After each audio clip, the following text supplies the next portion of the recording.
Vamos a comenzar la mesa redonda sobre la soledad no deseada. Voy a hacer una breve introducción al tema y presentar a los ponentes. Y para contextualizar un poquito lo que significa el tema que hemos elegido, pues hay que partir de un hecho que para todos ustedes es obvio, ¿no? Los seres humanos somos animales sociales. Estamos hechos para vivir juntos y, de alguna manera, nuestra vida no se entiende si no es con otras personas. Estamos programados para compartir la vida. Vivir es convivir, ¿no? ¿Y esto por qué? Porque dependemos unos de otros y, de alguna manera, si no contamos con el apoyo mutuo, nuestras vidas pues, se pierden, ¿no? Somos interdependientes, somos vulnerables, pero la realidad es que en este momento, en nuestra sociedad, hay muchas personas que se sienten solas, que experimentan en su vida esa sensación de soledad. Y hay muchas personas que están solas, que viven aisladas y que mueren en soledad. Esta es una realidad que los datos y los estudios sociológicos confirman abundantemente. Son muchas las personas, en definitiva, que sufren la soledad como un mal. La semana pasada leía en la prensa una noticia que me impactó. En Japón, el 80% de los mayores de 65 años morirán solos en casa este año. El 80%, es terrible, ¿no? El dato es de un informe que ha elaborado la policía japonesa. En España la situación quizá no es tan dramática, pero también los estudios del CIS confirman que el 75% de las personas considera la soledad no deseada como un problema importante. Nunca ha habido tantas personas solas en nuestra sociedad. Y esto se produce en un contexto paradójico, ¿no? Vivimos en una sociedad interconectada, compartiendo la vida con muchas personas, pero sin embargo el sentimiento de la soledad pues cada vez crece más, como nos dirán los ponentes, entre personas de distintos tipos, situaciones, edades, etcétera, ¿no? Bueno, nadie somos inmunes a esta realidad, nadie somos ajenos. Más tarde o más temprano, por distintas circunstancias, pues nos encontramos a veces con la realidad de vivir solos, ¿no? Y por tanto experimentamos lo que significa esa situación. Como el tema es actual y como el tema es importante, pues desde FEI Desarrollo pensamos que era interesante organizar una mesa redonda con esta intención de clarificar un poquito lo que es el fenómeno y también la organizamos invitando a personas que creemos que conocen el tema porque llevan mucho tiempo analizando las situaciones de soledad y viviendo, tanto en proximidad como desde un punto de vista de estudio, con el fenómeno. Bueno, la mesa redonda, en las cuestiones que vamos a plantear, tiene como dos partes. Una primera parte será para identificar el fenómeno. ¿Qué es la soledad? ¿Quiénes la padecen? ¿En qué circunstancias? Y luego la segunda parte es una parte más de alternativas. Yo creo que es interesante conocer cómo se puede enfrentar una persona que vive en soledad a esa experiencia, qué tipo de recursos hay en la sociedad, qué políticas públicas se están poniendo en marcha. Entonces, este es un poquito el objeto y lo que pretendemos con las cuestiones que, en principio, vamos a abordar y vamos a tratar de que los ponentes pues, nos ilustren un poco. Como en anteriores mesas redondas, dividiremos la sesión en dos partes. La parte más importante es la hora de diálogo con ellos y luego media hora para preguntas que seguramente pues, las sabrá. Entonces voy a pasar muy brevemente a hacer una presentación de las personas que van a participar en la mesa. Seguramente que algunas de ellas, o a las tres personas, pues muchos de vosotros las conocéis. Pero bueno, voy a hacer una pequeña radiografía de algunos aspectos para presentarles mínimamente. Bueno, tengo la chuleta aquí porque si no, no me iba a acordar de todos los datos. Bueno, la presentación del currículum no hace honor a su cualificación, pero básicamente pues voy a tratar de decir un poquito sobre ellos. A mi derecha, Pura Díaz Veiga, licenciada en Psicología, profesora de diversas instituciones, en distintos másters. Durante más de 20 años trabaja como psicóloga en el equipo de atención básica de la Delegación Territorial de la ONCE en Valladolid. Desde el 2009 trabaja como investigadora en el Instituto Gerontológico Matia del País Vasco. Para los que trabajan el tema de los mayores y demás, es un instituto muy reconocido. Es autora de numerosas publicaciones, sobre todo relacionadas con la gerontología y la discapacidad, y también pues, conferenciante. A la derecha de Pura, Consuelo Santamaría Repiso, doctora en Filosofía y en Ciencias de la Educación. Su trayectoria profesional se ha centrado en la psicopedagogía, autora de varios libros y uno bien reciente con el título Humanizar la soledad. Seguramente que sobre ese trabajo pues, nos ilustrará esta tarde. Y también conferenciante en distintos centros, universidades, etc. Finalmente, José Carlos Bermejo Higuera, bueno, es de Tordesillas, un dato que para los vallisoletanos nos agrada saber que tenemos gente importante en otros ámbitos y particularmente en este que nos ocupa. Bueno, es religioso Camilo, seguramente que muchos de los que estáis habéis leído alguno de sus libros, doctor en Teología, director del Centro San Camilo de Humanización de la Salud y Asistencia, experto en duelo y bioética, profesor en distintos centros universitarios, conferenciante y autor de más de 50 libros. Yo el otro día estuve en la librería San Pablo y entre las novedades pues vi por lo menos 2 o 3 libros recientes publicados por él.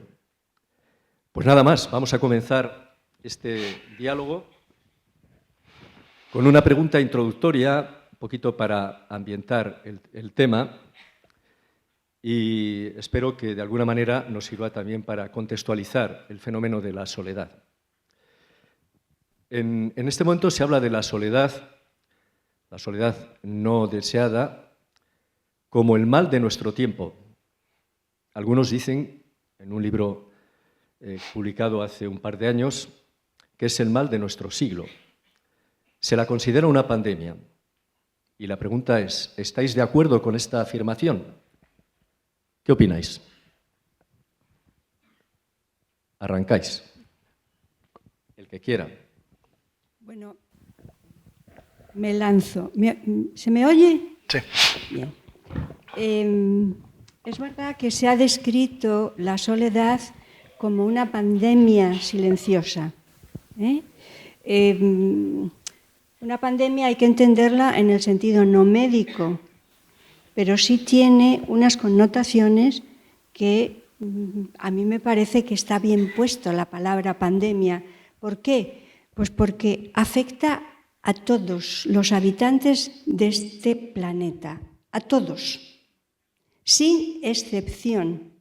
Es decir, la soledad es una eterna compañera del ser humano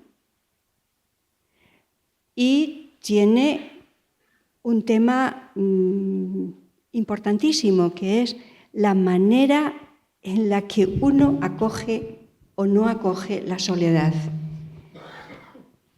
Por eso hablamos de una soledad agónica y hablamos de una soledad enriquecedora. Pero la soledad es patrimonio de la humanidad. No podemos decir que es exclusiva de la edad ni de las mujeres o de los que... No. Es patrimonio de la humanidad.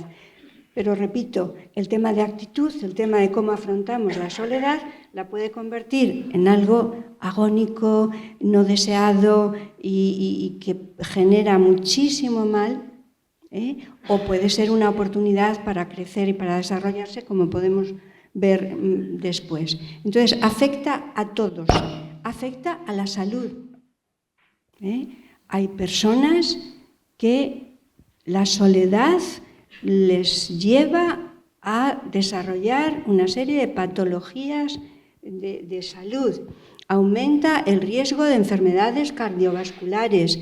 A nivel de salud mental, pues Pura nos puede decir, y José Carlos, cómo puede afectar la soledad, ¿no? Y reduce la esperanza de vida. Entonces, aunque no es como la pandemia, algo infeccioso que se contagia, sí es algo que es de la humanidad, una pandemia afecta a toda la humanidad y provoca una serie de consecuencias médicas. Luego, entonces, a mí me parece que pandemia silenciosa o pandemia está muy bien definido. Pura, ¿quieres decir algo? A ver, a mí lo de el término pandemia, lo has mencionado tú también un poco, Consuelo, ¿no? Ese enfoque clínico, no sé si me parece muy acertado por otra cosa que has dicho, porque la soledad forma parte de todos nosotros, ¿no? O sea, yo creo que es algo con lo que el ser humano convive a lo largo de su vida y ha sido así a lo largo de la historia, ¿no? La soledad tiene, es verdad, consecuencias negativas para algunas personas en algunos momentos de su vida, en algunas culturas y en algunas situaciones. Eso es verdad. Y la soledad también tiene, seguramente lo vamos a ver aquí, es una oportunidad para el crecimiento personal. También lo es. O sea, yo creo que es un fenómeno multidimensional que afecta a todo el mundo, como ha dicho Consuelo, que afecta y por supuesto de muy diversas maneras, y que tiene efectivamente efectos negativos en algunos casos y en otros no. ¿Qué pasa en este momento en nuestra civilización? Que, bueno, los datos que nos ha dado José Luis son bastante apabullantes. Mucha gente vive sola y mucha gente está sola y no tiene otros recursos para vivir, ¿no? Y eso se está generando. Tenemos redes sociales que en vez de favorecer el establecimiento de relaciones sociales significativas, parece que hacen exactamente todo lo contrario, ¿no? O sea, estamos viendo aquí en un mundo complejo en el que la soledad está como otra variable más que puede afectar de una forma determinante a la salud, a la longevidad y al bienestar de la gente, ¿no? Pero bueno, yo lo dejaría así, ¿no? Fenómeno multidimensional, complejo y un desafío no solamente, también lo ha apuntado José Luis, no solamente para cada uno de nosotros. Hay que aprender a vivir en soledad, amigas y amigos, yo creo, y hay que aprender a sacarle partido, sino también social, ¿no? Lo podemos comentar. De momento lo dejo ahí. José Carlos. José Carlos, ¿quieres decir algo? Saludar especialmente a los que vienen porque también se encuentran solos, que a lo mejor no somos pocos en la sala, ¿no? Puede ser, y son protagonistas más que del tema de la experiencia, ¿no? Bueno, es un titular, soledad, pandemia. Una pandemia es una epidemia que se difunde por diferentes países. Yo creo que es una metáfora interesante, que es un modo de llamar la atención. Cuidadito, que no es solo una cosa de unos pocos o una cosa local de mi pueblo o de mi autonomía, sino que es un fenómeno que ha de ponerse en primer plano de la agenda de intereses sociales, políticos. Lo han hecho otros, como sabemos, ¿no? Japón y el Reino Unido han hecho algo especial, como una secretaría general o un ministerio en diferentes opciones que muestran que los líderes políticos lo ponen en la agenda del interés, porque no es una cuestión menor, ¿no? Tiene muchas implicaciones, tiene implicaciones no solo emocionales, ¿no? Sino es interesante porque lo es para el mercado, lo cual no es decir poco, porque lo es para la arquitectura, porque lo es para la salud, ¿no? Hace no mucho estaba en un hospital dando una conferencia sobre esto, en cualquier lugar del mundo, y yo dije espontáneamente entre los temas, dije, pues no sé por qué se convierte esto en un tema de moda. Y alguien de mitad del salón hizo este gesto, ¿no? Diciéndome por dinero, claro.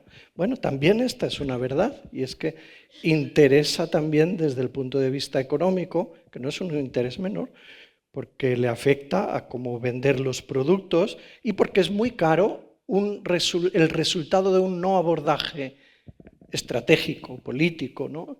Del no abordaje saludable de la soledad no deseada, los italianos la llaman soledad sufrida, que es ya un añadido muy particular, ¿no? El resultado es muy caro económicamente en términos monetarios y en particular de salud, como se decía. Por eso creo que es un buen titular para reclamar, es una metáfora, ¿no? Limitada, pero para reclamar la atención. Cuidadito, que no es una cosa menor o solo emocional o solo privado, sino es de interés público y también de salud pública. Nos interesa para prevenir sus consecuencias. En un libro que acabamos de ver ahora, que tenía Pura encima de la mesa, se habla no tanto de la soledad, sino de soledades, ¿verdad? La soledad tiene muchos rostros. A mí me gustaría que aclararais un poquito qué diferencias hay por razón de edad, por razón de sexo. Parece que las mujeres tienden más a estar solas por la situación social o económica, ¿no? Hablar un poquito del tema, porque me parece interesante clarificar un poco cuando a veces se piensa que solo las personas mayores somos las que estamos condenadas a vivir solas, ¿no? Sí, sí, pensábamos eso hasta hace bien poco, ¿no? Cuando han empezado, hay un Observatorio Nacional de Soledad No Deseada que ha hecho un estudio, no sé, lo conoceréis, seguramente ha salido en prensa, ¿no? Que ponía de manifiesto que no eran los mayores los que estaban más solos, sino que eran las personas jóvenes, ¿no? Las que experimentaban más soledad. Y esto a la gente que trabajamos en mayores nos ha llamado la atención, ¿no? Porque había hasta en algunas cabezas crear una estrategia nacional de soledad pensando en personas mayores. Pero claro, la estrategia nacional de soledad tiene que tener un enfoque a lo largo de la vida, ¿no? Tiene que ser transversal. A ver, yo creo que cuando pensaba en esta pregunta, en este tema, yo creo que la soledad afecta efectivamente a todo el mundo, pero de diferente manera según la edad, ¿no? Si pensamos en los jóvenes, yo creo que la pandemia ha sido un buen ejemplo de cómo ha afectado a la gente joven el no tener relaciones sociales significativas, porque la gente joven está construyendo su identidad. Y para construir su identidad es necesario tener relaciones sociales próximas, ¿no? Y necesitan el contacto físico, y necesitan la apariencia física, y necesitan la imagen, ¿no? Y en cambio la gente mayor, lo que a mí me parece, esto no lo he leído, pero me parece, en base a lo que la gente a mí me ha enseñado, es que la pelea es mantener la identidad, ¿no? Las relaciones sociales que tienes te ayudan a recordarte, ¿no? Quién eres, ¿no? Son diferentes los efectos en relación con las situaciones de soledad en periodos de la vida, ¿no? Evidentemente se dan en todos los periodos de la vida, pero señalo estos dos grupos porque me parecen importantes. El sexo lo ha mencionado José Luis. Hay los datos que tenemos, una cosa que está pasando es que cada vez estamos teniendo más datos, los datos señalan lo que dice él, las mujeres experimentamos más soledad que los hombres, también es un fenómeno cultural, diferencialmente, es decir, por ejemplo, las personas del norte de Europa parece que experimentan menos soledad que las personas del Mediterráneo, a pesar de que viven más solas, curiosamente. Las personas que viven en este país y vienen de otros países también son un grupo vulnerable desde la perspectiva de la soledad. En fin, seguro que vosotros también podéis dar ahí datos. Yo diría que hay una diferente incidencia y también hay diferentes repercusiones en diferentes grupos, ¿no? Señalando la importancia del asunto del ciclo vital. O sea, yo creo que esto es muy importante a la hora de hablar de políticas o hablar de estrategias, ¿no? Hay que enseñar a los niños a tener relaciones y a vivir solos y a estar solos, ¿no? A sacarle partido también a la soledad. Sí. Consuelo, José Carlos, ¿queréis hacer algún matiz? Sí, a mí me parece un tema interesantísimo y yo parto de algo, que el problema de la soledad empieza en la escuela, con la infancia. Gardner es un psicólogo que se ha hecho muy famoso en el mundo de la psicología y de la educación porque habló de las inteligencias múltiples. Y parece que una persona inteligente es solo aquella que tiene un nivel cognitivo, un CI enorme y resuelve problemas matemáticos. No, él habla, entre otras muchas inteligencias, habla de la interpersonal, relacionarme, cómo me relaciono, e intrapersonal, interpersonal, cómo me relaciono con el otro, intrapersonal, cómo me relaciono conmigo mismo. Los niños no saben estar solos, no saben disfrutar de un tiempo para ellos, para jugar solitos, tienen que estar moviéndose, saliendo con unos, con otros, un cumpleaños ahora, y estamos en un mundo donde parece que el de estar solo es como estar apestado. Se necesita. Es verdad que José Luis nos ha dicho al principio que somos seres sociales y necesitamos el abrazo, el contacto, la comunicación y que si no lo tenemos sentimos ese vacío, pero eso no quiere decir que lo vivamos como un problema. Y a raíz de lo que has preguntado en las edades, para mí la diferencia está en la emoción que predomina en cada edad. Por ejemplo, el niño. Cuando un niño te dice, nadie me quiere, y a mí me lo han dicho muchos niños, nadie me quiere. ¿Nadie? ¿Pero cómo es posible? Esa baja autoestima, esa sensación de que carecen de afecto, someten al niño a un aislamiento y a una soledad muy significativa. En la adolescencia, Pura nos ha hablado de que se están autodefiniendo y que están elaborando su propio yo, ¿no? Pero para mí la adolescencia es una etapa, aparte de lo que dices, es una etapa fundamental porque el adolescente necesita del grupo y si no tiene un grupo de referencia, está con un vacío tremendo y está con ideaciones suicidas, necesitan el grupo. Entonces el sentimiento, esa emoción de estar excluidos, marginados, de no tener un grupo con quien relacionarse, les genera una soledad agónica. En la adultez, muchas soledades tienen que ver con la traición, con la frustración. Y luego, en la ancianidad, la soledad dominante, en mi experiencia, es el miedo. ¿Qué me puede pasar? Estoy sola y si me caigo y si me muero, y el miedo a la muerte y el miedo a no saber qué hacer y el miedo.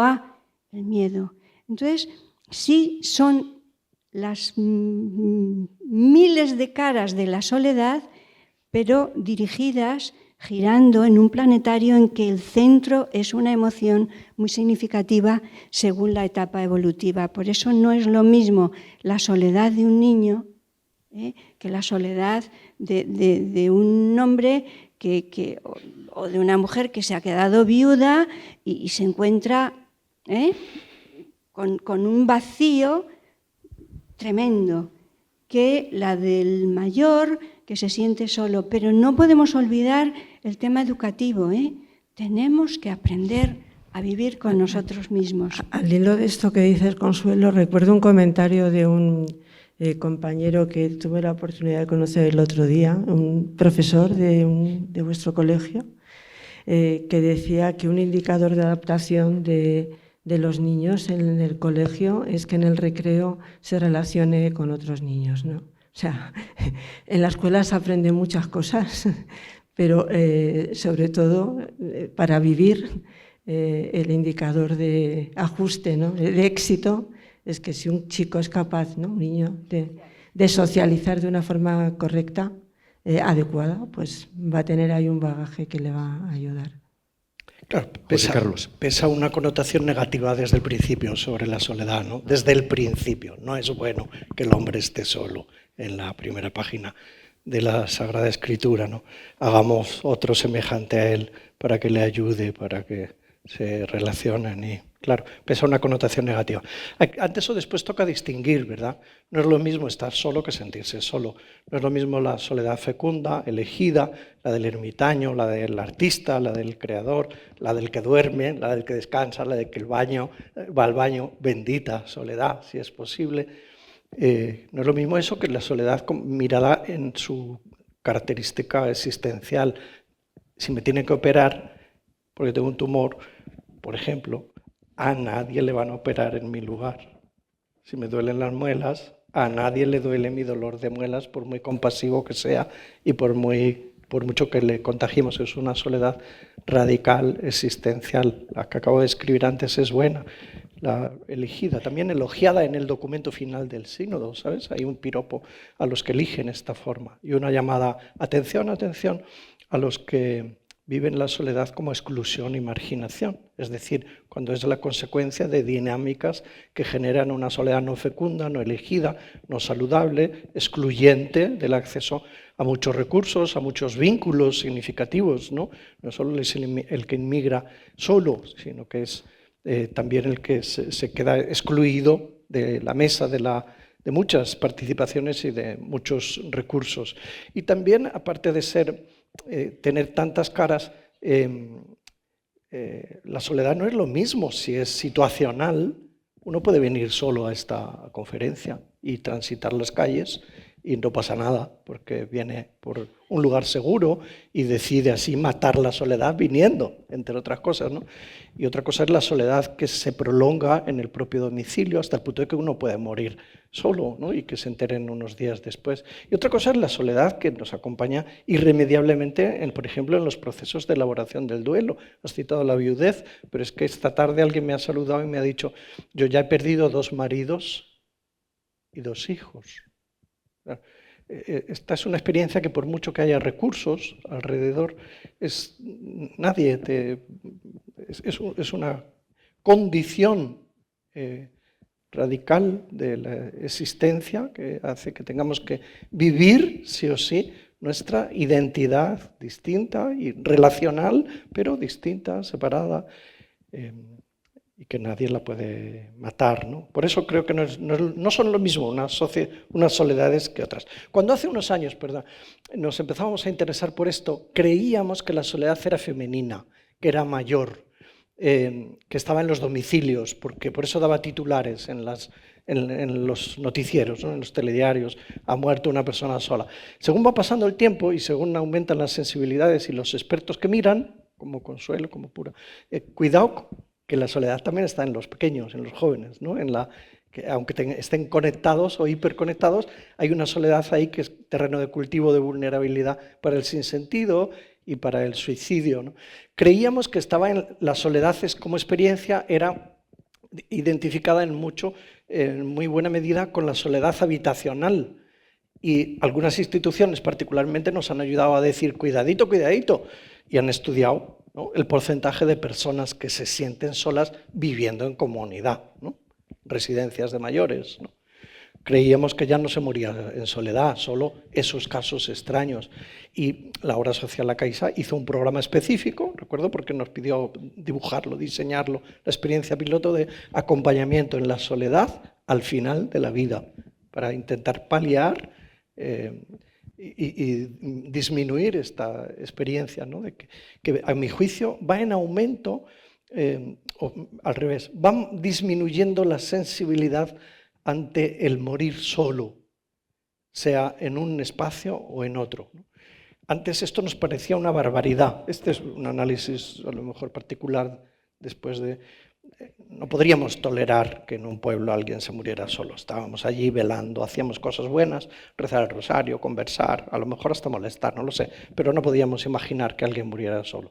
Hoy nos parece ya mucho más normalizado que en unos espacios donde hay convivencia incluso, las personas pueden morir solas, no solo agonizar, que también, el tránsito, antes lo llamábamos así, sino también vivir experiencia de soledad en compañía, que esto es como más duro, ¿no? Levantar acta de que estoy rodeado de gente Bueno, peor todavía es una mala compañía, ¿no? Por eso la sabiduría popular también dice, es mejor estar solos que mal acompañados, ¿no? Que no es decir poco, ¿no? Que no es decir poco, es un piropo a ciertas formas de soledad.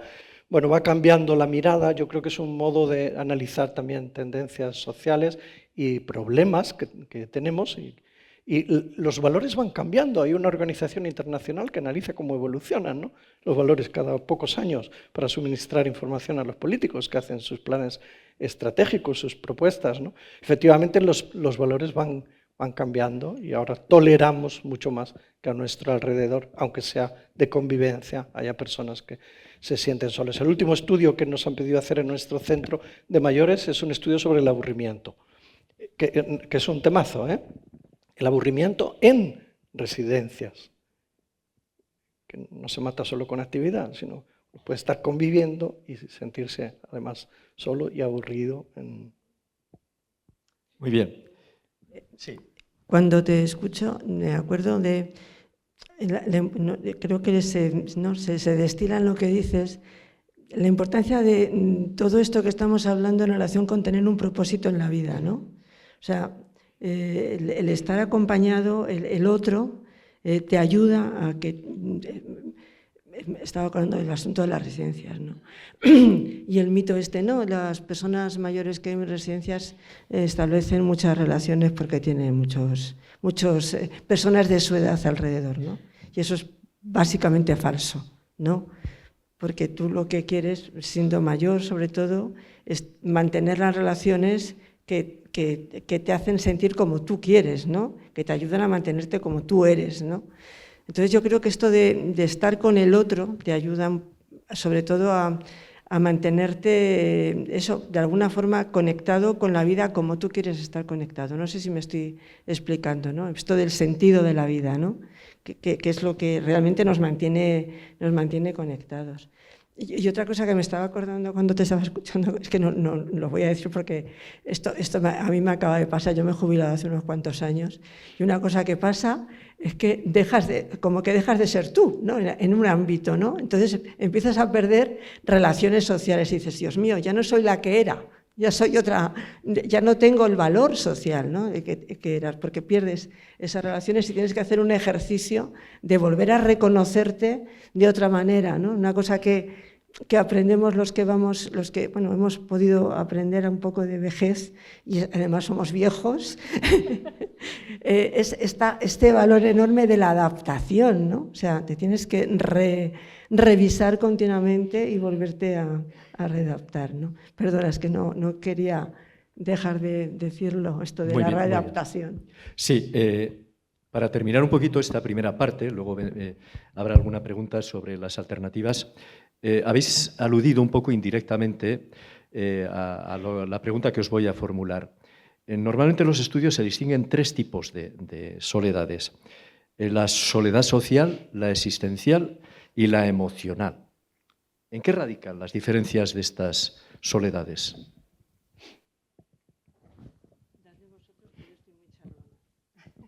No, cualquiera, o sea que con tal de que no os enrolléis mucho porque sí, el tiempo se nos va. Hay grandes diferencias, grandes diferencias, y unas son más preocupantes que otras y matices completamente diferentes. La soledad social se refiere a esa falta de conexión con la vida, con el tejido social, con las relaciones sociales, con otras personas, y puede ser debido a una falta de relaciones sociales o a un sentimiento de abandono. En nuestro libro, José Carlos y yo hablamos de una serie de palabras que conectan con la soledad y una de ellas es el sentimiento de abandono. Esto lo hemos vivido los dos en Canarias, por ejemplo, cuando hemos estado allí por la erupción del volcán de La Palma. Y después de 3 años, las personas tienen un sentimiento de soledad social, porque hay gente que sigue viviendo en contenedores y tienen la sensación de que no cuentan para el gobierno, no cuentan para el Estado, no cuentan para nadie, aquí estamos abandonados. Y dices, caramba, es verdad, Soledad social, por ejemplo, se da en Japón, que has aludido tú, el 80%, pero yo leí hace unos días que la gente muy mayor en Japón cometen actos delictivos para que les lleven a la prisión, porque allí un robo es cárcel. Y allí en prisión, si les pasa algo, si se caen, si tienen un infarto, si tienen algo, les van a atender. Y entonces, decía el comentarista, hay cárceles en Japón que son auténticos geriátricos. Esto es un síntoma terrible de soledad social. La soledad emocional para mí es la más grave. La más grave. Hace 2 semanas un hombre al que yo acompañaba se suicidó. Para mí fue un palo tremendo, un hombre de una religiosidad profunda, pero tenía una enfermedad, tenía un sentimiento de soledad tremendo, nadie entendía lo que él sentía, él creía que nadie le entendía, sus emociones no eran compartidas, su identidad personal y sexual no era del gusto de la familia y la familia le abandonó. Y tenía una sensación de soledad emocional terrible. Y me dijo, antes de quitarse la vida, me dijo, creo que es la única salida. Y hablamos de Dios, hablamos del sentido de su vida, hablamos... Y decía, ya he llegado al límite, ya no puedo más. Y a los pocos días me comunicaron que se había suicidado. Soledad existencial. Cuando esa soledad existencial genera ese vacío existencial, ese vacío emocional y existencial, viene pues la ideación suicida. Y de la ideación suicida podemos pasar a la planificación y a la consumación. Por eso es un mal terrible y es un problema gravísimo, ¿no?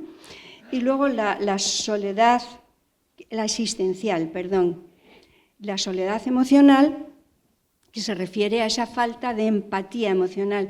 He cometido un error, he hablado de la soledad emocional cuando quería hablar de la soledad existencial, el vacío existencial, etc. Y luego la emocional es cuando uno siente que no importa al otro lo que siento, mis emociones, ni siquiera yo me reconozco mis propias emociones. Y entonces eso genera vivencias emocionales muy negativas y muy significativas que hacen mucho daño. Pero no sé si he aclarado que el error que cometí, es la soledad existencial, para mí es la más grave, porque conecta con lo que decía Pura de la pérdida del sentido de la vida, la pérdida del propósito, ¿no? Yo, ¿para qué vivir? ¿Para qué? ¿Para qué? Esto es un lamento que se oye en todas las edades, ¿Para qué? Mi existencia no tiene sentido. Y eso es muy peligroso, muy doloroso, muy doloroso. No sé si queréis añadir algún aspecto. También da ganas de decir que a la soledad hay que mirarla con todos los ojos, ¿no? Por ejemplo, lo sociológico, los sociólogos ya miran cuántas personas viven solas, los trabajadores sociales analizan cuántos se sienten solos, aunque estén en compañía, lo pueden mirar más los psicólogos, expertos en la interioridad y lo relacional, lo cognitivo, lo emocional. Y la soledad existencial también hay que mirarla desde los filósofos, ¿no? Y los teólogos. Somos solos. Moriremos, aunque rodeados, nadie va a morir por mí, ¿no? Como antes decíamos, a nadie le duele mi muela. Pues creo que hay que mirarla desde muchos puntos de vista y también, como de alguna forma se podría decir que para bien, creo, se está convirtiendo en un tema más hablado, ¿no? Menos silenciado, se pone sobre muchas mesas como esta tarde, pues también creo que no se nos tienen que quedar algunas soledades al margen, ¿no? La soledad del duelo hay que mirarla más de lo que la soledad del que se suicida antes de que hay que mirar, y de los que se quedan después, ¿no? La soledad del incomprendido, a pesar de que esté rodeado, hay que mirarla desde muchos lugares, creo, no solo hacer planes, como afortunadamente se están produciendo, planes de análisis, sino creo que hay que seguir explorando no solo para analizar, sino también para intervenir. Pura, ¿quieres? No, creo que avanzamos. Bueno, No tengo nada. vamos a pasar en el tiempo que nos queda a algunas cuestiones relacionadas con las posibles alternativas. Una pregunta amplia es, yo sé que no hay recetas para enfrentar la soledad, ¿no? Pero, ¿qué hacer cuando alguien experimenta la soledad? Vaya preguntita. Quizás José Carlos sepa más, ¿no? Porque es el experto sobre todo en acompañar a personas en una situaciones de duelo, situaciones complicadas, ¿no? Yo creo que escuchar es acompañar, conocer. Se me ocurren esos términos, ¿no? Esto que decías tú el título de este libro tan sugerente, Soledades, o sea, cada uno experimenta la soledad de una manera distinta, ¿no? Entonces, evidentemente no hay recetas, pero sí que hay esta estrategia de conocer a la persona, ¿no? Escucharla, saber cómo está, acompañarla. Y yo creo que también, yo al menos eso lo hacía, ¿no? Cuando trabajaba como psicólogo, más en el ámbito clínico, era ayudarla a encontrar los recursos que esa persona tenía para gestionar esas emociones negativas asociadas a la soledad o para establecer relaciones sociales, ¿no? Creo que cualquier intervención en relación con la soledad tiene también que pasar por ahí, ¿no? Por reconocer los recursos, ayudar a la gente a reconocer los recursos que tienen para gestionar esa situación, ¿no? Esa sensación o esa emoción negativa. Es lo que se me ocurre. ¿Queréis apuntar algo? Acompañarla, ¿qué hacer ante la soledad? Acompañándola, en muy buena medida la matamos. La soledad, no toda, ¿no? La existencial, la radical, la emocional, a lo mejor no muere con una compañía, solo muere con una buena compañía. Pero yo creo que también, ¿qué hacemos con la soledad?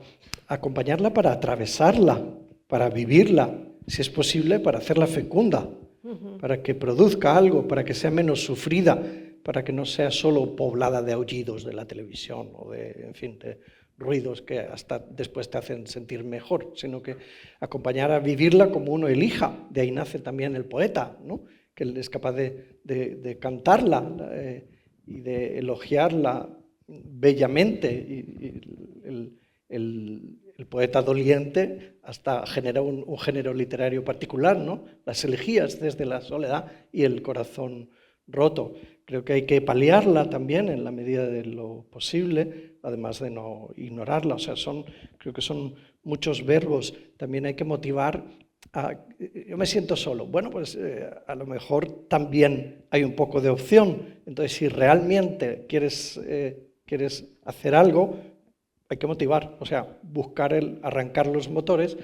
Por ejemplo, el voluntariado sabemos que tiene entre las motivaciones, muchas son las de afrontar un problema personal, y entre los cuales está la soledad.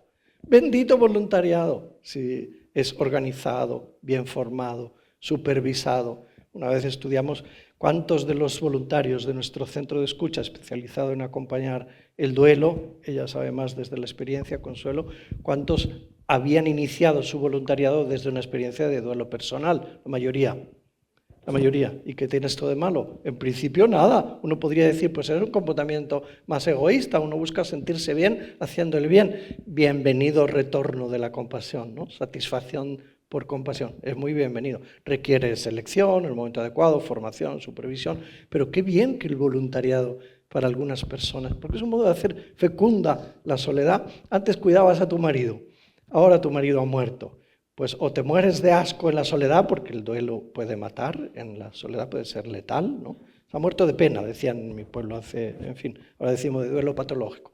O bien decides hacer fecundo. El concepto de resiliencia, si se ha puesto de moda, también hay que darle la bienvenida. Puedes hacer fecundo tu dolor, transformándolo en oportunidad para hacer lo que antes no podías, que era interesarte más por el prójimo. O sea, aquella mujer que me llamó un cura una vez de un pueblo de Alicante, me dijo, hay una mujer que no sé qué hacer con ella, porque se le han muerto 3 hijos, se le van a morir los otros 2, ¿te acuerdas? Y su marido por una enfermedad degenerativa hereditaria, Corea de Huntington me parece que era, ¿no? Y os la mando, pues qué bien, la relación la podremos ayudar, ¿no?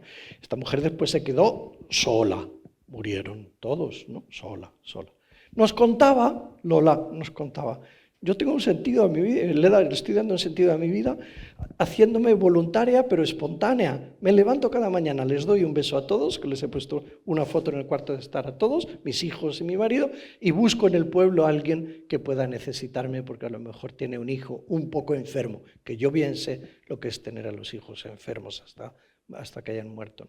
Así es que este comportamiento prosocial desde la soledad creo que es ejemplarizante para que nazca un mundo con sentido y no solo un mundo en el que nos instalemos como víctimas. Me siento solo, estoy solo. El verbo es, vamos a ver qué podemos hacer, además de comprenderte, ¿no? Muévete, movámonos.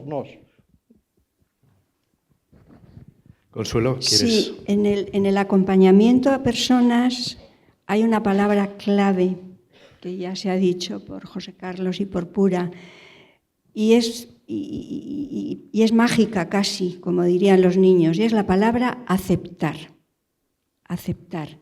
Tenemos que enseñar, el tema educativo para mí es fundamental, desde pequeñitos los niños tienen que aceptar su realidad, de aprender a quererse como son, de aprender a estar a gusto consigo mismos, de aprender y enseñar inteligencia emocional, que es algo que hay que reivindicar, pero para prevenir, hablo a nivel preventivo, ¿no?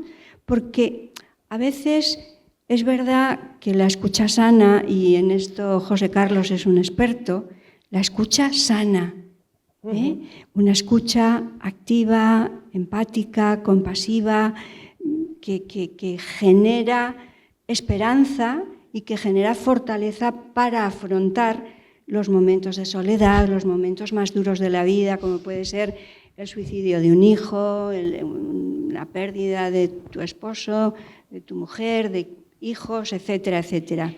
Entonces, desde esa perspectiva preventiva hay que saber aceptar con inteligencia emocional. ¿Por qué digo esto? Porque yo me he encontrado con personas, acabo enseguida, me he encontrado con gente mayor que ha utilizado la palabra soledad. Sabemos que hay emociones instrumentales, que yo las uso para conseguir unos beneficios secundarios. Si yo digo qué sola estoy, ay Dios mío, pero qué soledad tengo, yo no puedo más, resulta que tengo a mis hijos todo el día llamándome, me vienen a ver, y mamá, ¿y cómo estás? Estoy utilizando mi soledad para conseguir unos beneficios secundarios, que es forzar, manipular emocionalmente a mis hijos para que estén todo el día conmigo. Esto es tremendo, porque al final la persona se cree que se siente sola de verdad, y al final los hijos están agobiados y un poco hartos de la mamá. Entonces, el saber afrontar la realidad de tu viudedad, de tu soledad, de tu situación personal, aceptar. Y el paso de la vida, y tenemos que aceptar la jubilación, que yo también lo tengo, y tenemos que aceptar el paso de los años y el deterioro de los años, y todo nos vamos dando cuenta que vamos. Y si hay aceptación, unido a una escucha que sana, yo creo que estamos en un nivel muy preventivo y muy de poder dar el salto a esa soledad fecunda y a esa soledad que te ayuda a crecer como persona. Bueno, el tiempo corre más deprisa de lo que quisiéramos. Hay una pregunta que surge casi espontáneamente y es el de las alternativas que en nuestra sociedad están surgiendo para resolver el problema de la soledad. Me refiero a las mascotas, los robots, el alquiler de abrazos, etc. ¿Qué pensáis de ese tipo de...? Yo creo que José Carlos tiene mucho que decir porque acaba de publicar un libro de algo que es interesantísimo. Eso que tú has dicho es momentáneo, es transitorio. Es decir, un perrito me puede dar mucha satisfacción. El abrazo en Madrid, en Navidad, hay chicos jóvenes que se van a la Puerta del Sol a dar abrazos a todo el que pasa. Y la gente disfruta y se dan unos abrazos, pero luego se van y cada uno se va por su sitio. Es transitorio. Pero la alternativa que apunta José Carlos, creo que debes comentarla. Me lo dices porque hemos venido hablando de que he entregado antes de ayer el original de un libro titulado Inteligencia Artificial y Duelo. Es muy monográfico, ¿no? Claro que yo creo que no nos tenemos que decirnos unos a otros lo que tenemos que hacer. Si quieres tener un perro, tenlo. En mi casa lo tenemos y nos hace mucho bien a la comunidad religiosa. Creo que nos hace mucho bien. Si quieres comprar un robot que está en el mercado, cómpralo. Mientras sean valores instrumentales. Claro, lo que creo es que hay que impregnar el uso de tecnología para todo, no solo para el abordaje de la soledad, de la reflexión ética. Es decir, ¿esto es bueno o es malo para mí y para los demás? ¿Nos hace daño o nos impide la aceptación de algunas cosas que no queda más remedio que aceptarlas? En el mundo del duelo el mercado está acelerado, ¿no? Y hay un montón de empresas trabajando para, digámoslo así, sin asustar, para resucitar a los muertos sin asustar. Hay que ponerle muchas comillas, ¿no?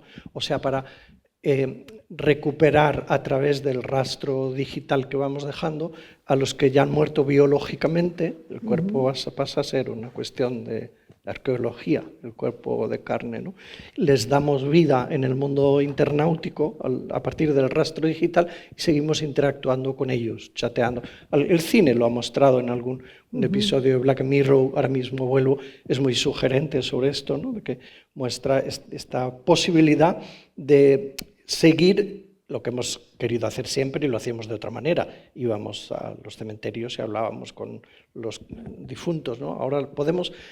La situación es nueva. La tecnología ahora es capaz de negar una parte de la muerte y ponernos al fallecido como interlocutor desde su rastro digital, que no era su perfil social, sino que era su perfil de navegación, que también una parte era privada, no era navegación de las redes.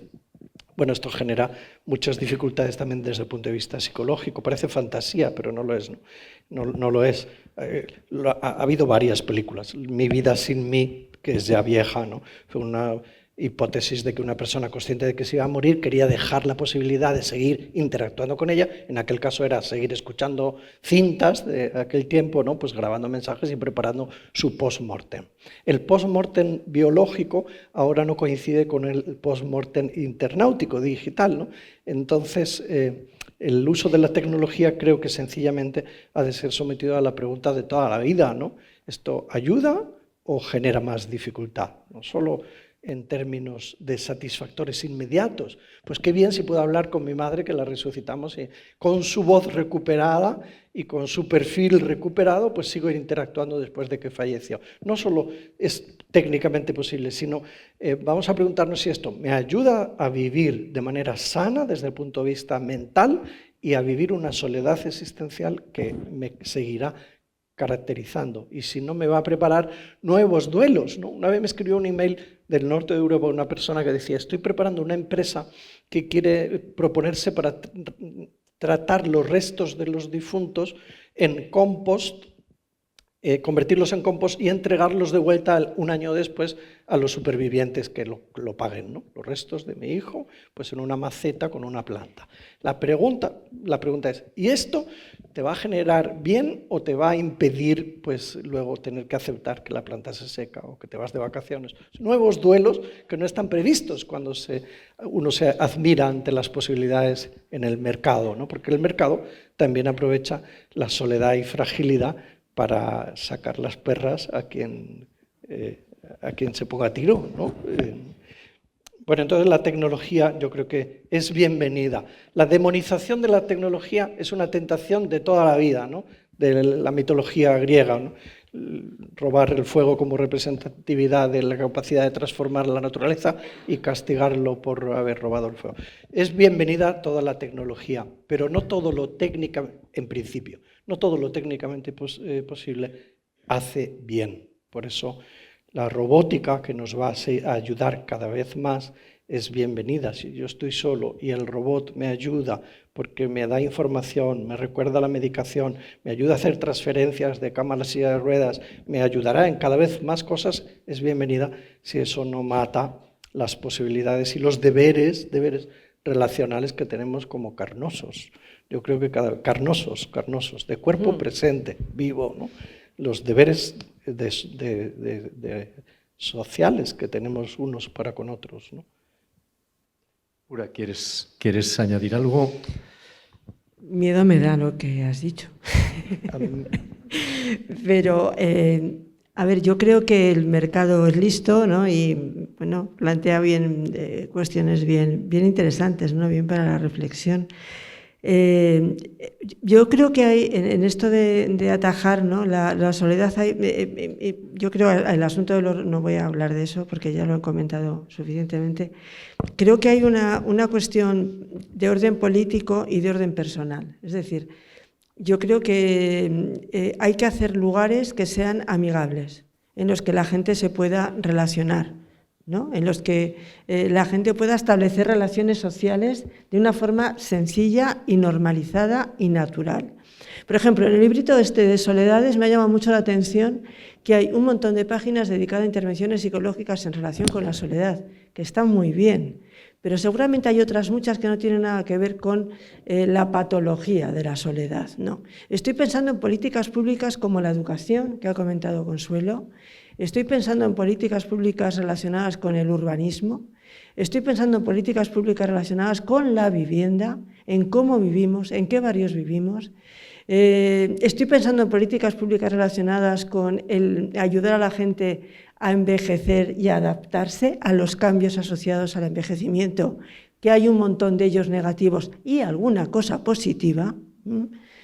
Por ejemplo, que nos atrevamos aquí, yo por lo menos, aquí con una alegría enorme, a hablar a un auditorio tan grande como este. Es decir, yo creo que hay una responsabilidad personal en crecer y en sacarle partido a situaciones de soledad porque vamos a vivir en soledad, esto es así, y luego hay unas responsabilidades públicas en relación con la soledad. Una cuestión que me parece muy sencilla. Por ejemplo, en mi pueblo hay pocos bancos. Vale, yo creo que los bancos, los parques, son lugares en los que pasan muchas cosas. Hay intercambios intergeneracionales, se establecen nuevas relaciones, se descansa, se habla de cosas y se disfruta. Cosas así, sencillas, pero que forman parte de los lugares en los que uno, si quiere, puede estar solo y disfrutar de la soledad, y si quiere, puede establecer relación con alguien que se sienta a su lado, ¿no? Entonces, bueno, yo creo que hay ahí eso, una vía, está la vía del mercado, que sabe Dios, esto puede ser, bueno, hay que estar a tanto y tener, yo creo que esa responsabilidad ética que decías. Y luego está la responsabilidad pública, de las políticas públicas, y la nuestra, ¿no? La de cada uno de nosotros, para aprender, como decía Consuelo, a vivir desde pequeñitos, ¿no? Y a sacarle partido a la soledad, no sé, a disfrutar leyendo, por ejemplo, ¿no?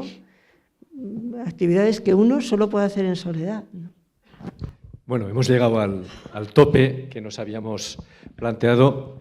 Vamos a dejar como media hora hasta las 9, por si alguien de la sala quiere quiere intervenir.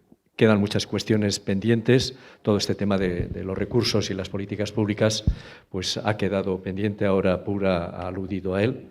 Pero bueno, lo importante es que ustedes pues interpelen a la mesa para que de alguna manera amplíen lo que ya se ha dicho. Buenas tardes. Muchas gracias a los ponentes por su disertación. Por momentos he oído cosas que me han encantado. Por ejemplo, la última de usted, Pura, me ha encantado mucho porque un triste banco a veces es una gran solución. Se ve que alguna vez ha estado bastante sola porque sabe valorar que cosas sencillas sacan muchas veces y ayudan mucho. No sé, vamos a ver. Me ha recordado la Sala Borja al Titanic. Y ustedes 4 son la orquesta del Titanic. Han tocado maravillosamente el concierto, mientras que el resto naufragábamos. Y digo naufragábamos porque muchos hemos venido a por un salvavidas, porque no es fácil. Es verdad que hay una soledad que te acompaña a lo largo de la vida, pero es muy cruel la soledad que viven muchas personas mayores que carecen de medios económicos, de preparación cultural y de ese recurso emocional para saber agarrarse al salvavidas de la orquesta del Titanic. Entonces, estoy convencido de que muchas personas de las que estamos aquí nos vamos a marchar sin haber comprendido bien o con pequeñas pinceladas y se van a volver a marchar a sus casas y a lo mejor de todo es lo del banco. Lo del banco me ha encantado, porque siempre queda ahí, pero Valladolid es una ciudad fría. O sea, el banco para la primavera y el verano está muy bien. Yo quisiera decir que quizás es un problema también, la soledad tiene muchos apellidos. Yo durante muchos años he sido corredor de fondo y he experimentado la soledad del corredor de fondo. Es decir, ahí estás tú solo, sufriendo como un perro, pero tienes que seguir sufriendo porque esto es así. La vida a veces es así de dura para mucha gente. El saber enfrentarse a esa dureza lleva un componente genético que heredas o no heredas, pero luego viene la cultura y viene la economía. El Estado, las instituciones deberían de ser más sensibles ante un problema que se está dando a nivel mundial porque la media de vida está subiendo. Y entonces, pues ya no nos morimos como antes. Yo recuerdo al viejecito de 60 años, a la viejecita con la toquilla negra, cuando yo era niño, la toquilla negra y en fin, todo eso. Yo ahora he rebasado esa edad y no me veo así. Me gustaría que cada uno en su casa reflexionara un poco y me encanta lo del banco, le voy a dar las gracias porque además yo me dedico a escribir y me ha dado una idea brillante. Pero, por favor, las instituciones se tienen que mover, no nos pueden dejar solos. Muchas gracias por la disertación, a los 4. Muchas gracias. Castilla y León, en algunas cosas, un comentario solo, Castilla y León en algunas cosas en este sentido es propuesta como modelo en tanto en cuanto hay una estrategia, se llama concretamente Plan Estratégico contra la Soledad No Deseada. Y bueno, en algunos mundos de análisis de los servicios sociales y las políticas sociales es referida como ejemplar, ¿no? Lo que más hacen inicialmente, porque son jóvenes en la historia de los servicios sociales estas miradas, lo que más hacen en primer lugar es intentar mapear y analizar la realidad y las necesidades, ¿no? Y luego proponen cosas, iniciativas, como esta misma, que no la propone el ayuntamiento, la proponéis con otras motivaciones más igualmente nobles, ¿no? Las propuestas suelen ser para un abordaje de la soledad en términos interpersonales, ¿no? Hay que pedir que no solo las instituciones públicas, sino también otras, y la iniciativa privada, promueva lo necesario para ese abordaje intrapersonal al que se han referido varias veces, ¿no? Aprender a vivir solo, a estar solo en el terreno educativo, o sea, son muchos espacios donde se espera una intervención y una pedagogía para afrontar el fenómeno, la realidad. Bueno, darles las gracias porque ha sido una exposición extraordinaria, cada uno de ustedes, real y auténtica. Me quedo con lo de usted, los niños. Cuando nos demos cuenta lo importante que es a los niños prepararles para el mundo que les va a tocar vivir, entonces será otra historia. Y luego, a los que ya no somos tan niños, hay una época en la vida que tienes que descubrir que no solo eres madre, esposa, hija, sino que eres un ser humano que siente, que necesita y que quiere descubrir muchas cosas. Y salir de ese entorno y buscar dónde puedes tú descubrir todo eso y además compartirlo con personas, con mujeres. Yo he estado 34 años en un barrio de Pilarica trabajando con mujeres y a mí eso me ha ayudado enormemente. Yo las puse un cartel: no veamos ver pasar la vida a través de la ventana, salgamos a ella con un montón de cosas maravillosas que hay que disfrutar. Yo hasta el año pasado, y voy a hacer 80 años, iba a yoga por las mañanas. Cantaba en un grupo de zarzuela. Me veía todos los conciertos del Miguel Delibes. Estoy en un grupo de teatro. Y veo todo el teatro que puedo. Porque todo eso me suaviza enormemente mi soledad. Me he quedado viuda hace 4 años y pico. Hace poco he recibido un mazazo fuertísimo en la vida. Pero yo sigo pensando que yo soy importante. Y ahora ya no puedo cantar porque tengo que salir a escena y no, mi espalda, mis piernas. Pero canto en casa para los vecinos. Y salgo a andar. ¿Un bastón? Pues un bastón. Si más adelante necesito una sillita, pues una sillita. Pero importante que nos demos cuenta que no solo somos los calificativos que nos ha preparado la sociedad, sino algo más.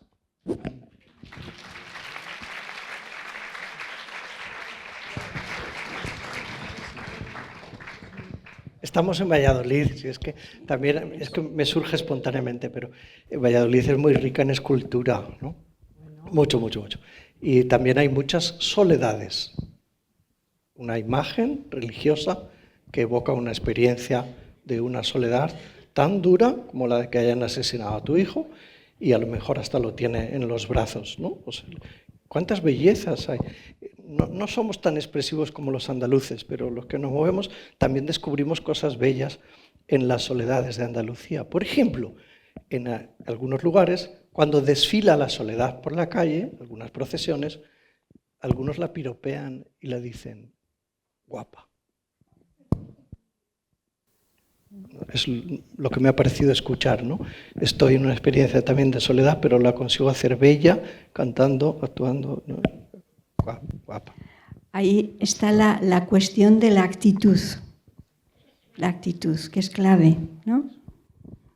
Puedo tener muchos años, puedo llevar un bastón, pero nadie me puede quitar esa necesidad que yo tengo de cantar, de reír, de seguir viviendo y de valorarme y de aceptar, evidentemente. Antigua del año finales de los 90. Una gerontóloga americana preguntó a un grupo de personas mayores de 50 años qué pensaban en relación con su envejecimiento. La gente, esas mismas personas, las siguió 7 años después. La gente que pensaba en positivo acerca de su propio proceso de envejecimiento vivía más años, 7 años más que la gente que pensaba negativo.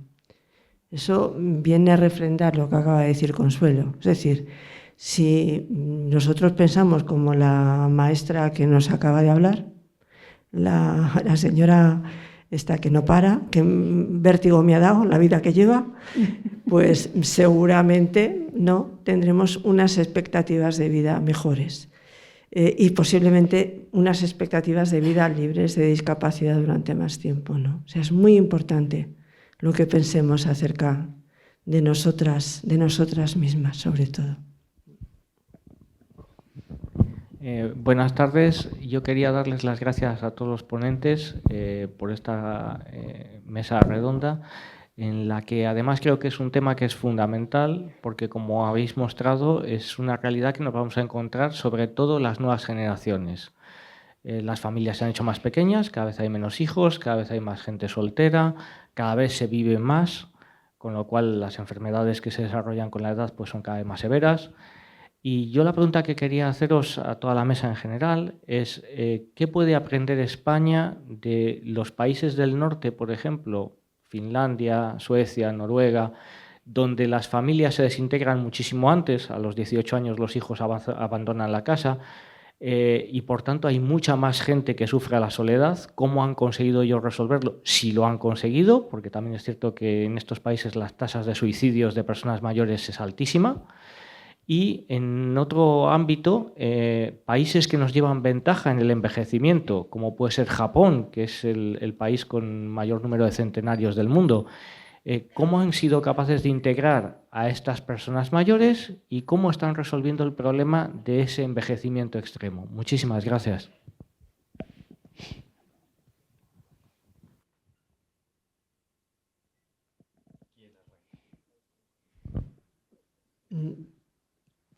Empiezo yo.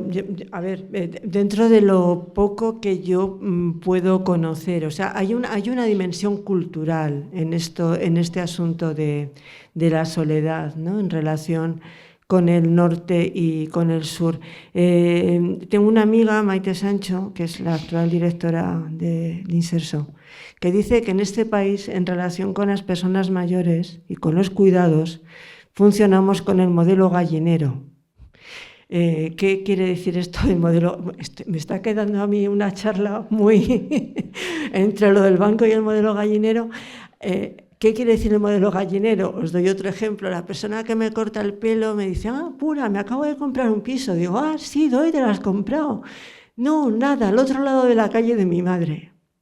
Es decir, nosotros tenemos esa cultura, ¿no? Y yo creo que aún a pesar de que las cosas están cambiando, tengo amigas que tienen hijas en Australia, ¿no? En este momento. Pero bueno, tenemos una cultura de que estar cerca y sobre todo yo creo que en comunidades en ciudades como esta, ¿no? Que esta comunidad es muy dispersa. Yo he trabajado mucho tiempo en Guipúzcoa y Guipúzcoa es muy pequeño, la gente ve muy cerca y tiene muchísima proximidad, ¿no? Quiero decirte que cada contexto es distinto. Es verdad, en los países del norte es verdad que la gente se independiza rápidamente, pero tienen un sistema, o lo han tenido, no sé cómo estará ahora, de protección social muy, muy, muy potente, ¿no? Es decir, lo que no cubren los hijos, lo cubren los servicios sociales con los impuestos que los contribuyentes han pagado a lo largo de su vida, ¿no? El sistema de protección sueco, danés, holandés tiene poco que ver y son modélicos a la hora de pensar los cuidados. Yo creo que el asunto cultural tiene mucha importancia, ¿no? En todo esto que estamos hablando de la soledad y también de los cuidados. Yo creo que tenemos que aprender, o sea, yo he aprendido mucho del norte de Europa en relación con cómo organizar los cuidados y cómo acompañar a las personas mayores que los necesitan, ¿no? Creo que son bastante pioneros, pero evidentemente aquí necesitamos...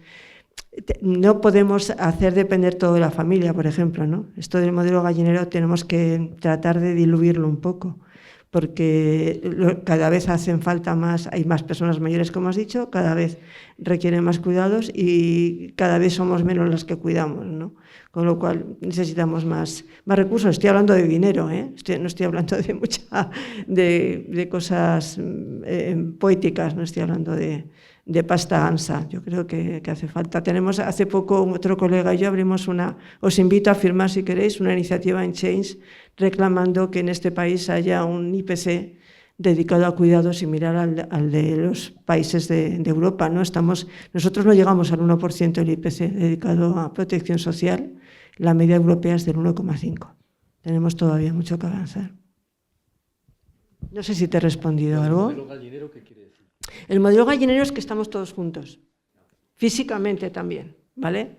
Que está todo el mundo está cerca. Y yo creo que es algo que hasta ahora ha funcionado, ¿no? Pero está dejando de funcionar. Porque ahora las familias somos mucho más verticales que horizontales. Me refiero que yo tengo una hija, mi madre tiene 3, ¿vale? Mi suegra tenía 6 hijos. O sea, cada vez somos menos los que formamos parte de las familias, ¿no? A la hora de cuidar. Ahora, yo creo que no todo lo del norte hay que imitarlo, ¿eh? No. Sí, hay que imitar que en el norte ponen más pasta para servicios sociales, desde mi punto de vista es muy bienvenido y hay que seguir detrás. Pero el elogio tan, yo digo, exagerado de la autonomía, de la independencia, de la autorreferencialidad, hasta el punto de considerar la vida como patrimonio exclusivamente individual y poder gestionarla también al final, ¿no? Con marcos legales que pueden permitir quítame la vida, que es un derecho. Todos elogios. El modelo gallinero tiene aspectos, entre comillas, bonitos también, ¿no? Que pueden verse más bonitos en el sur. La silla en la calle, a lo mejor porque hace más calor. No digo en el sur solo de un país, sí, digo el sur. La silla en la calle tiene mucha bondad y mucha generación de red, ¿no? Sin duda, sin duda. Y esta tendencia, por ejemplo, a la desinstitucionalización, ¿no? Que la hemos absorbido en nuestro Estado, la está absorbiendo y yo creo que ya empiezan a escucharse voces críticas para ver si ahora nos vamos a cargar todo tipo de instituciones demonizándolas, ¿no?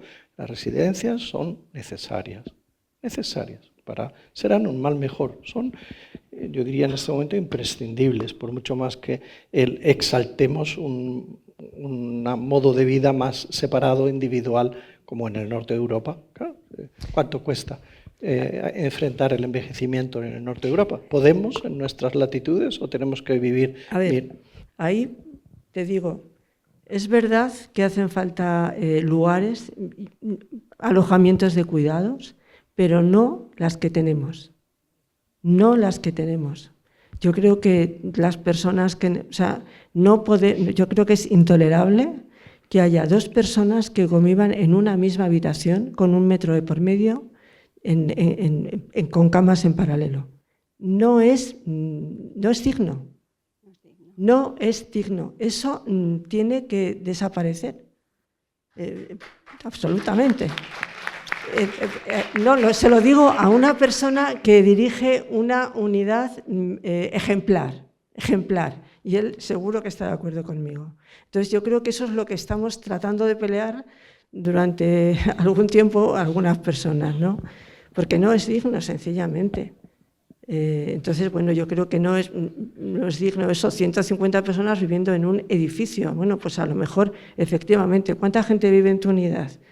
Con habitaciones absolutamente individuales y personalizadas, ¿no? O sea, aquello parece un jardín, no una residencia. Eso no es una residencia. Es verdad que hace falta alojamientos, pero tú planteas el modelo como el que debe ser, ¿no? Que no es el habitual.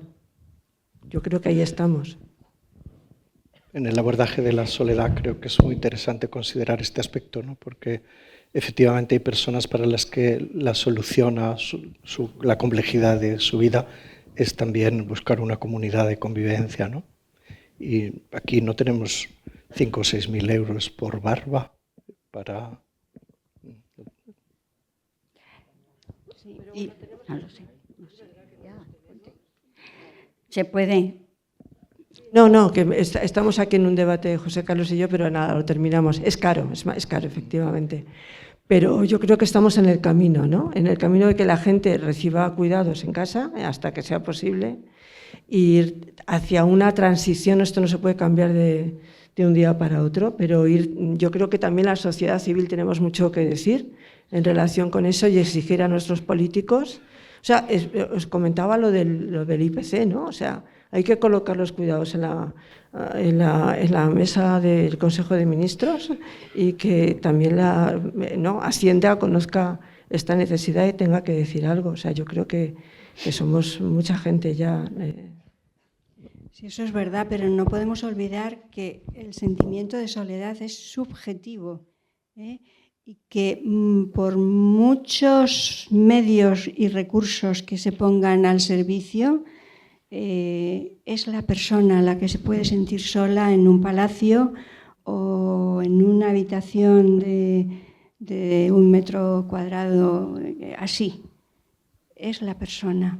Entonces, hay que ir directamente a la persona con unos buenos medios, cambiando estructuras, invirtiendo, pero que la soledad es algo subjetivo, Y quizá por eso, porque ser subjetivo, en estos países nórdicos que tienen tantos medios, la gente se suicida, y se suicida más.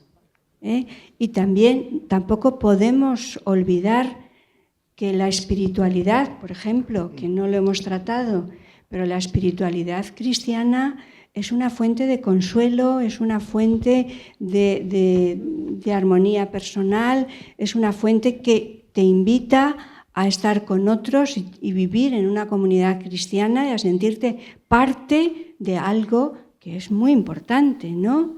Entonces, ese sentimiento de sentirte parte de, que son las raíces tan importantes, la soledad del inmigrante, los duelos del inmigrante, que Achotegui habla de los 7 duelos, evidentemente. ¿Por qué? Por el desarraigo. La espiritualidad cristiana te arraiga con algo que te ayuda también a sentirte parte de. Y bueno, Isaías lo decía, no tengas miedo, que no estás solo, y no te angusties, que tu Dios está contigo. Caramba, vamos a reivindicar esto también, ¿no? No solamente las estructuras, a vivir un poquito en comunión, en unión con los demás. Me alegro que haya salido esta cuestión.